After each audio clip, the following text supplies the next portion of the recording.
ஹாய்ங்க, இன்னைக்கு குக்டோட ஆம்பூர் பிரியாணி கிட் வச்சு நம்ம மஷ்ரூம் பிரியாணி செய்யலாம்.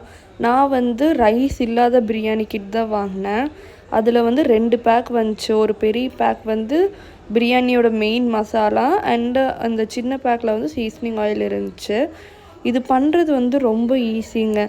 ஃபர்ஸ்ட் நான் ஒரு குக்கர் வச்சுட்டு நான் வந்துட்டு இந்த பெரிய பேக்கில் இருக்கிற பிரியாணி மசாலாவை எம்டி பண்ணிட்டேன். அதுக்கப்புறம் எனக்கு வந்து கொஞ்சம் கொத்தமல்லி புதினா அப்புறம் கொஞ்சம் காரமாக வேணுங்கிறதுனால லைட்டாக பிரியாணி மசாலா கொத்தமல்லி புதினா போட்டேன். அப்புறம் மஷ்ரூம் போட்டு ரைஸ் போட்டுட்டேன்.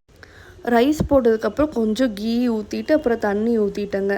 இப்போ இன்றைக்கி வந்து நான் 250 கிராம்ஸ் ரைஸுக்கு பண்ணுறேன். எனக்கு வந்து மேனுவலில் எவ்வளோ தண்ணி ஊற்றணுங்கிறது அந்த பாக்ஸ் பின்னாடியே இருந்துச்சு. அதை பார்த்து நான் தண்ணி ஊற்றிட்டேங்க. தண்ணி ஊற்றி நல்லா கொதிச்சதுக்கப்புறம் நான் குக்கரை மூடிட்டேங்க. மீடியம் ஃப்ளேமில் 2 விசில் வரணும். அந்த மீன் டைமில் நான் தயிர் பச்சடி கலக்கிட்டேன். நம்மளுக்கு வந்து மீடியம் ஃப்ளேமில் 2 விசில் வந்ததுக்கப்புறம் குக்கரை ஏர் சர்க்குலேஷன் இருக்கிற இடத்துல வச்சு கேஸ் போனதுக்கப்புறம் ஓப்பன் பண்ணிட்டேங்க.